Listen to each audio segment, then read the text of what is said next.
తెలిసినంత వరకు ట్యూషన్కి వెళ్ళిన వాళ్ళంటూ ఉండరేమో.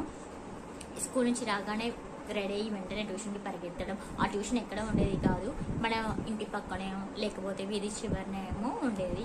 ఆ ట్యూషన్కి ఆ వీధిలో ఉన్న పిల్ల బ్యాచ్ అంతా వచ్చేవాళ్ళు. మనం ట్యూషన్కి వెళ్ళగానే ఆ గోడకే ఉన్న చేపలని పరుచుకొని కూర్చునే వాళ్ళం. అందరం కింద కూర్చునే వాళ్ళం. ట్యూషన్ మేడం వచ్చి ఇక డైరీ ఓపెన్ చేయండి, ఏం హోంవర్క్స్ ఇచ్చినాయని ప్రతి ఒక్కరిని అడిగేది. ఒకవేళ డైరీ మర్చిపోతే ఇంటికి పరిగెత్తే వాళ్ళం, పరిగెత్తి డైరీ తెచ్చుకునే వాళ్ళం. అందరూ ఎవరి వర్క్లో వాళ్ళు బిజీగా ఉండేవాళ్ళు, ఎవరి లోకం వాళ్ళది అన్నట్లు ఉండేది. అందరూ బయటికి చదువుకోవాలి. ఇక ట్యూషన్ మేడం ఆ గోడ భరించలేక లోపల చదువుకోండి అని గట్టిగా ఒకటేసారి గదిరిచ్చేది. ఇలా ఎవరి అల్లరి వారికి ఆనందం అన్నట్లు ఇలా ఉండేది.